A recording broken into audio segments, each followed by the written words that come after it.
It's a people, it's a community, it's a life, it's a heart, it's a spirit. The heck did you want a picture of a tattoo of $1,000 on your penis for? The medications that have now come out really make HIV a manageable disease. Like I said, in today's market, real estate alone has gone up 15%. It's a Rizzo battle. Well, if I don't get my musket dirty, that's right with me. The cops were pushing her and egging her on to get her nuts. They were calling her names. And then I find that the actors and actresses, for the most part, are like sponges. They soak up whatever you get back to them. And he kept explaining to me that I wasn't gay, that you cannot be gay. Religion and spirituality are big topics these days. I mean, the bookshelves, the bookstores are full of them. Incest, not funny. Midgets, not funny. Incestuous midgets.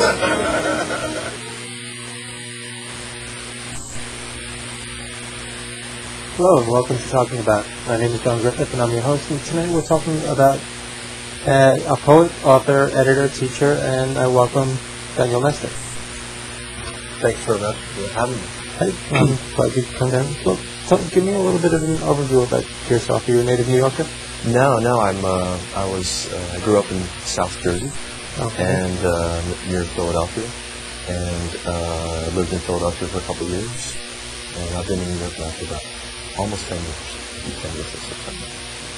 Okay, well, what led you? I always wanted to move to New York, but I moved to New York. The excuse to move to New York was to go to graduate school. I went to New York University, the graduate school for poetry. There's an MFA program now. Okay, that's got an unusual.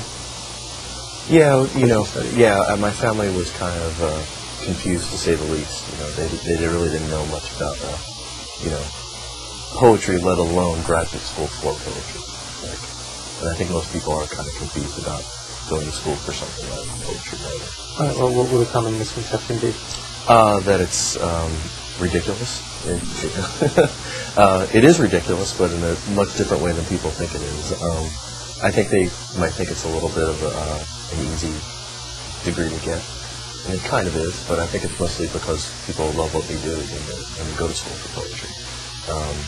But I think a misconception would just be that you can't teach writing, and I think you can. I'm a teacher too, and I love teaching writing. I think mostly it has to do with making people confident about themselves, about their writing, and the technical aspects, of course, too. But I think that's the biggest misconception. People always ask me, like, how can you teach writing? I mean, what level do you teach? Well, right now I teach freshman English, which is kind of like, it's kind of like hell in a lot of ways as far as college teachers go, because it's the one class that every college freshman has to take, no matter what, whether they want to be a writer or an English major or not. And so you have a lot of people in there who may not want to be... Just want to get through it. They just want to get through it. So the key is to make that kind of class fun. Okay. Yeah. And you also do your own writing? Yes, yeah, I'm a writer. I write... I write poetry, of course, and I write essays, and I also write some medical journalism for money, not for fun. Okay. So my... You practice for fun? Yeah, I don't really practice the cancer articles for fun. But it's another way that I think when you're a writer, you're always, the eternal question is like, how do you pay the rent? How do you make money?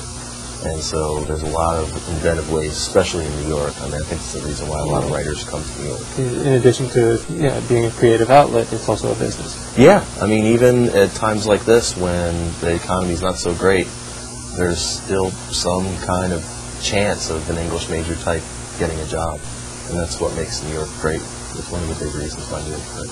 Well, being a business, how does somebody break in? I'm sure you probably get asked that. Medical writing. Well, I mean, just writing. Oh, poetry writing. In general. Anything that you've done. I think the main thing, as far as like poetry is concerned, is to find other poets and talk to them and show your work to other poets, especially ones that know what you're doing. And that's really what a workshop is about. So I think that's where you start.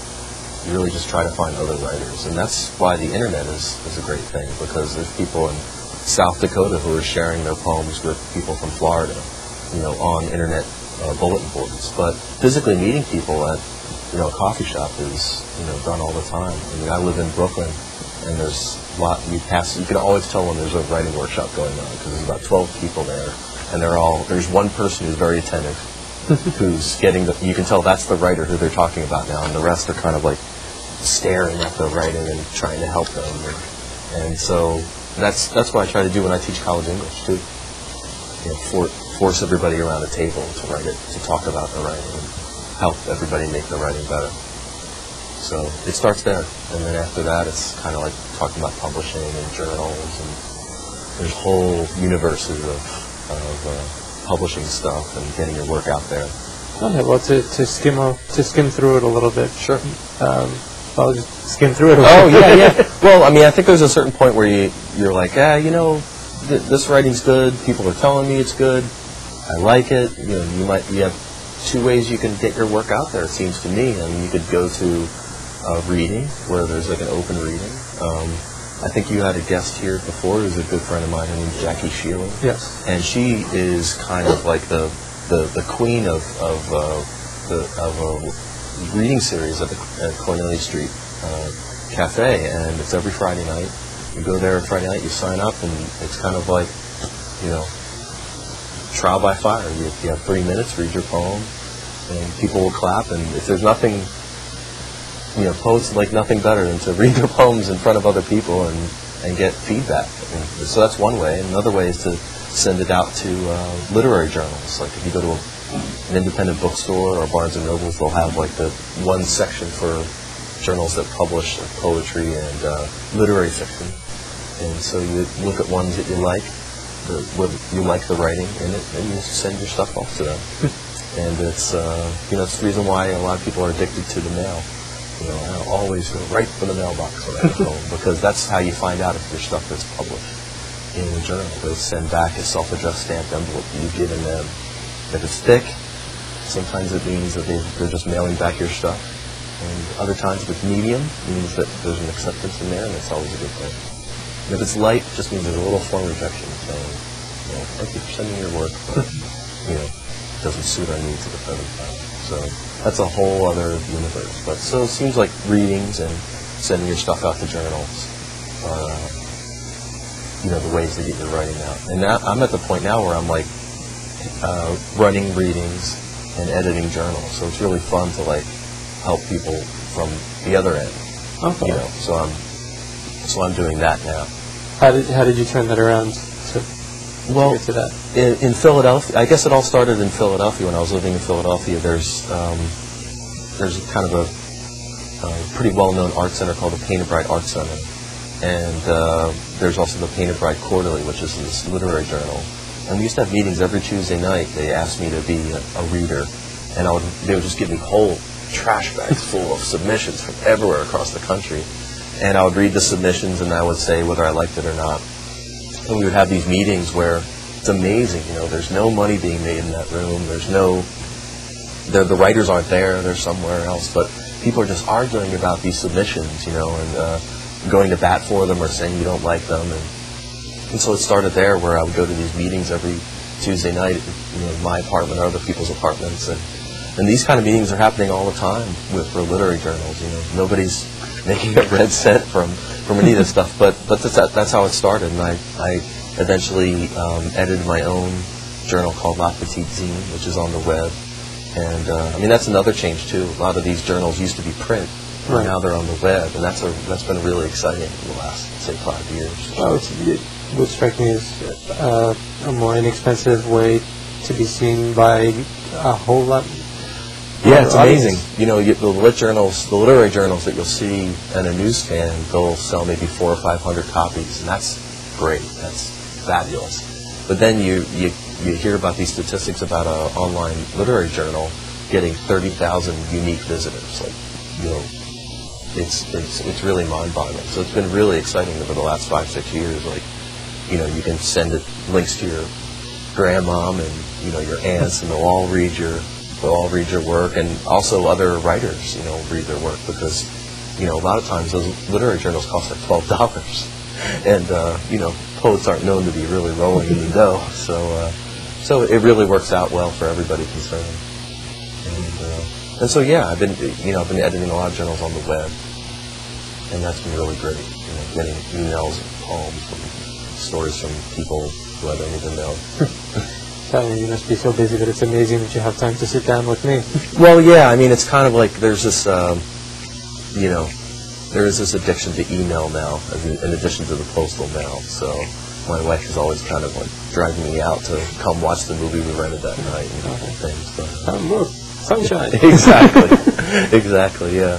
It's you have to learn to kind of like set up walls, because one thing about internet journals is that people expect you to decide on your submission like in something like a week, and it's a lot more. It doesn't, just because it's on the web doesn't speed something up. It just eliminates the mailman. Right, exactly. And so it'll take me a couple of months to decide whether or not I'm going to publish something, or if there's more than one editor, it's a matter of getting all these people on the same page. And just because it's on email rather than postal mail, doesn't mean it's going to happen. Like, it's not Buck Rogers. Right, it doesn't make the decision any or any easier. Yeah. So that's like one kind of drawback, I guess, to the web. I think on the whole, everybody thinks things happen quicker when things just travel quicker. They don't necessarily happen quicker. Yeah. Although I think it's still a great thing on balance for sure. You also have your work on hard copy here and there. Yeah. And more so, here. Oh, yeah. Which is one of the things that we wanted to talk about. Is the camera getting there? I hope so, yeah. And your book, God Save My Queen. Yeah, that was a real surprise, the publication of that, because, I have, almost 2 or 3 other manuscripts of writing that I've been sending out, and it's kind of like cattle calls for actors. We send the manuscript into a contest to pick like a first book contest, and I wrote this book as a kind of side project. Should I explain like what it is? Yeah, people are probably assuming that Queen is the royal queen. No, nor is it the queens that are friends with me.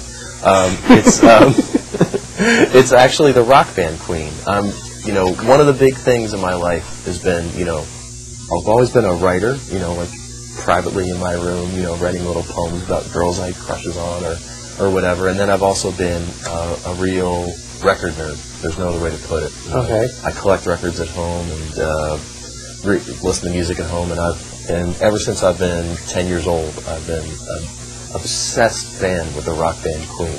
So I never knew how to combine those two. How do I combine writing poems and writing art writing and stuff with this whole Queen thing I've got going on? And it wasn't until like 2 years ago that I finally decided to try to combine the two. And so that's how God Save My Queen came about. Would you describe this as a book for anybody with just a curiosity, or is this for fans? I actually don't think it's for fans. Since the book's come out in May, I think it's more for people who are obsessed with things. I think it's more about people who are, especially people who are obsessed with pop culture and music. Because, I really don't think you need to know everything about the rock band Queen to appreciate the book. I think really what the book's about is trying to get something out of your system, getting an obsession out of your system. Okay. And so when I sat down, I wanted to write something, anything, or what I've been obsessed with as I've listened to every one of the songs. It's beyond fandom, it's obsession? Yeah, I'd say it's well beyond fandom. It's a creepy book is what it is. Do you want to give us an example of Sure. Or something related to it? Yeah, well, I have, I could read you a couple things here. One is kind of like, I thought it was an urban myth about, the structure of the book is I try to write something about each and every song Queen recorded.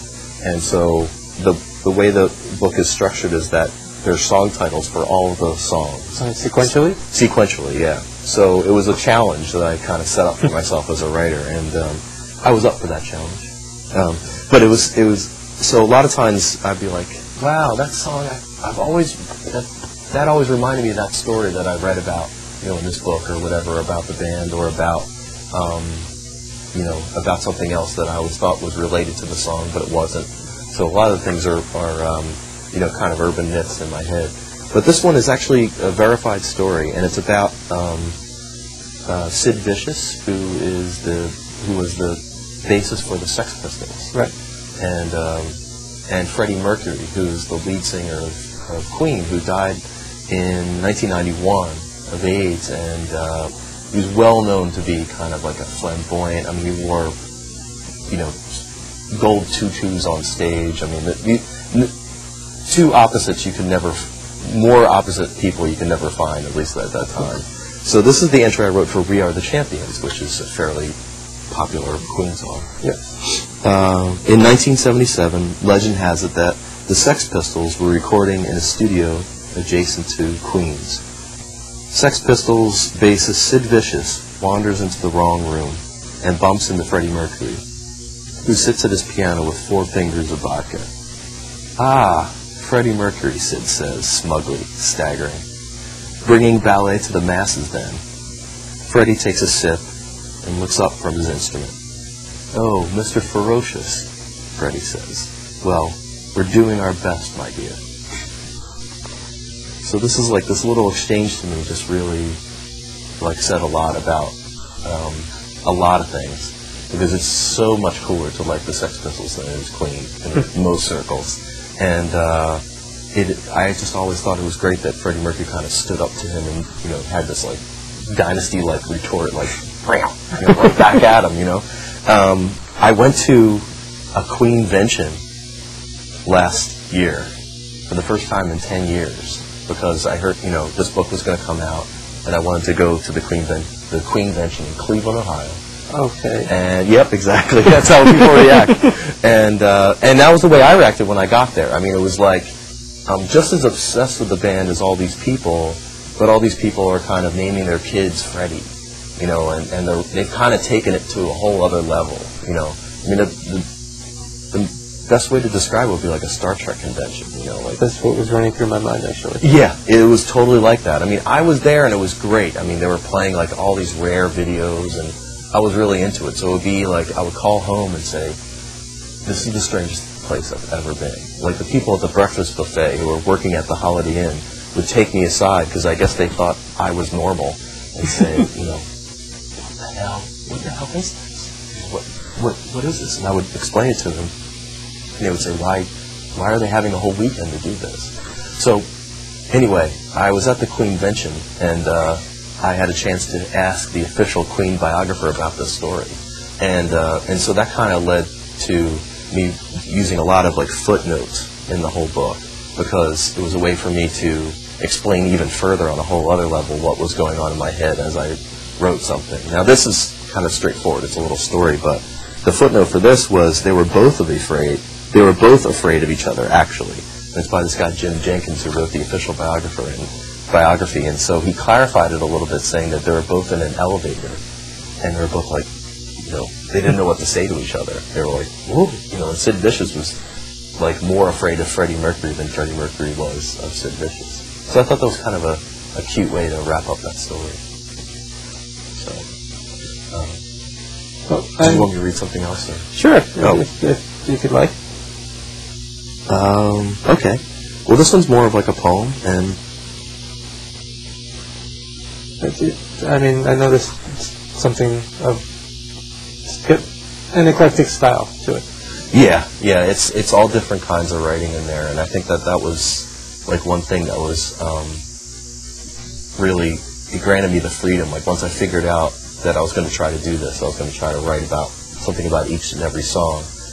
I could write about all different kinds of things. It didn't really limit me to. I mean, of course, it would all be about Queen on some level. Right, but it doesn't necessarily have to be A leads to B leads to C. Yeah. I think it had to do with me being more personal too, because my teacher at NYU is Sharon Olds, and she's kind of famous for writing really, really, really personal poems. And she told me once, and this was almost 10 years ago, that once people say you're writing something really personal and they kind of complain about it, go even further and do even more personal, because the more personal you get, and I think is the more universal you are. So this takes place. The speaker of this is like a lonely boy, and this is it coincides with the song, the Prophet Song, which is from the News of the World album, which is kind of the most famous album because it has that song Bohemian Rhapsody on it. Chunky on the shag rug, I'm looking for my anthem, I'm looking for my headphones, I'm looking for the bare spot on the rug to wallow, sidestepped on the chair stop door, I blast my ears out. I'm looking at pictures of you, my Catholic prince, my mother-father proxy. I'm in London, the koi pond, the flamingo, the statues, the hymnal, the Aretha Franklin song at the funeral.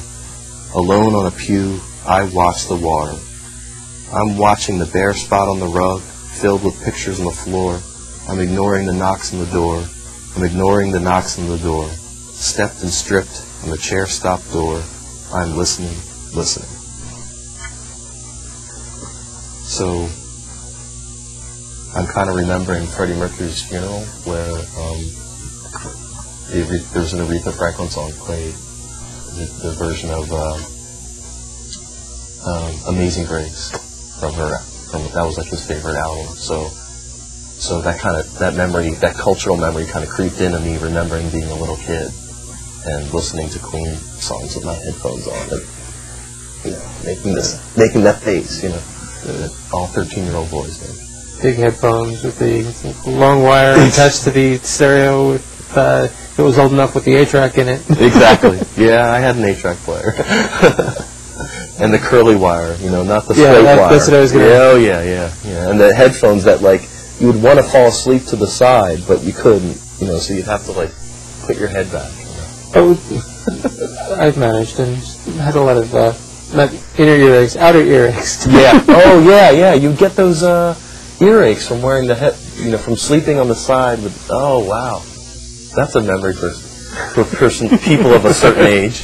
Well, I heard about it. Although I see kids these days in the subway wearing the big headphones, almost to make fun of people like me who wore the big headphones because we had to. I gotta stop that. Take people aside. You school them youngins. Yeah, I know. Right on the subway. So, how is the book being received by your peers? I think it's going on well among people who understand that it's about obsession and stuff. So there's been some reviews and all from all different places. There's going to be a review in the Poetry Society of America newsletter. There's a review that's coming out from a punk magazine called Maximum Rock and Roll. And it was funny because the first paragraph was when I first started reading this, I wanted to throw it across the room. It was so arty. And then the second paragraph was I read it some more, and I just, I decided I liked it because, the person had figured out that the person who wrote this was just obsessed with records, and so he decided it was really smart and lyrical and all these nice words, and so the reviews are kind of coming in now, which is really weird. I've never had a book review because this is my first book. Okay. It helps to have a book. Book review. Yeah, although you could probably write book reviews without the books in mind. Just an idea I'm throwing out there. Well, if you're the New York Post. Right, exactly. So yeah, the reviews are mostly positive, and the reviews on Amazon, even of the people I don't know, are good. So it's kind of shocking. I think the only maybe population that kind of thinks the book is kind of strange are Queen fans, because they look at it, and I think especially fans of a band called like Queen, where the singer's dead, and it's kind of Queen never toured in America after 1982, and so people who are Queen fans in North America are really they're like cockroaches, man. When I went to Cleveland for the Queen bench, these are people.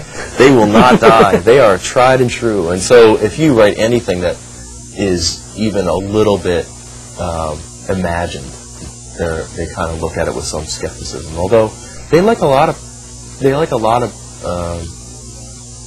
parts about the book. Like the cover, for instance, is actually from a Queen album cover.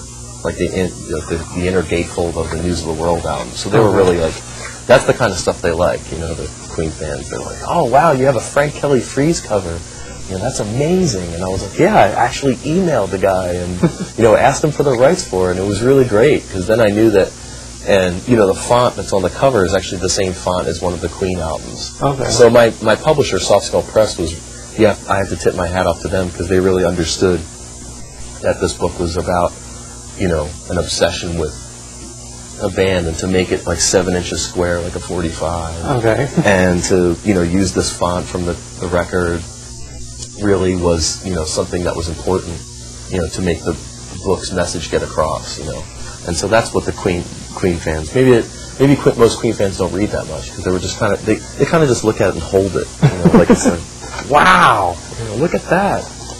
So they really like the cover, and they really like a lot of the footnotes and stuff, because they're like scholarly, you know, things about Queen that like, you know, hardly hasn't been seen in print. It's mostly like, if anywhere, it's on the internet. Like, okay, wow, you know, the guitarist Brian May was all but dissertation in astronomy, and not many people know that. And so in my book, I actually have his complete bibliography. It's like he wrote 3 articles. Yeah, and so that's, you know, they really like that. They're like, wow, you put that in the book. That's so great. So is this your primary obsession, only obsession, or? You mean musically speaking? Musically, or creatively, or in general? It's hard to think about I mean, there's other music. I'm trying to figure out if I have a maniac next to me. No. I mean, like, I'm really into Joni Mitchell. I have every one of her albums and stuff, but and I really I'm trying to think really quick if I'm obsessed with other things. I'm really into poetry too. I mean, that's, you know, I have lots and lots of poetry books, hundreds of them, and I have, you know, 1,200 albums too, of other artists besides Queen. And so I'm really, I think what's really been great about writing this book and talking about the book is being able to combine those two worlds, like a music magazine interviewed me and asked, you know, what do I think about the state of rock criticism today? And I was like, wow, you're asking me if my opinion matters. And I was like, well, I think it sucks. And where can we find you on the web? Well, there's the website, GodSaveMyQueen.com. Okay. And I also edit a literary journal, and this is kind of a long domain, but it's called UnpleasantEventSchedule.com. Okay, and I'm going to have links to that on our website, which is www.talkingabout.info. And we'll have the proper links there by the time this airs. So yeah, that's great. We'll have it all spelled out. And, I really have enjoyed having this chance to talk with you. That's all the time we have? We're just about there, yeah. Wow. 20 minutes, 30 seconds goes by pretty quickly. That's amazing. Well, thanks so much for having me, you know, and I'm not a maniac, I swear. I'll give you, we can talk about other music next time. Okay, I look forward to it. And you better join us next time so we can continue that conversation. And I thank you. Thank you again, and we'll see you next time. Bye.